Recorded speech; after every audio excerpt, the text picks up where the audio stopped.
Assalamualaikum everyone! How are you? Ito na yung ng Indomie. Nilagyan ko siya ng lemon juice para maging pansit. Kalamansi, pansit canton. Hindi, para maging lasa siya ng pansit canton na maasim. Naman yung Indomie natin, yung noodles. O, diba? Ayan, once a while lang kaming nakain ito ha, kasi nga hindi to maganda sa katawan, di ba? Sige, kaya paminsan-minsan lang ha, dahan-dahan sa mga ganito. Wag araw-arawin, masama to sa katawan. Kaya kami, nakain talaga kami nito, 3 months. Bakasyon lagi ng mga anak ko, every 3 months, ganyan. Ayan, tingnan nyo. Ang sarap!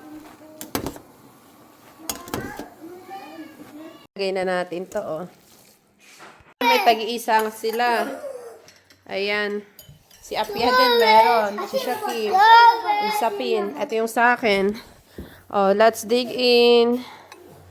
Bismillah. Paminsan-minsan lang to, ah. Bismillah. Bye! Po, naubos. O siya, yun lang. Assalamualaikum. Jazakallah khairan. Bye! Ang pogi talaga ng aking anak na to, na si Shakib.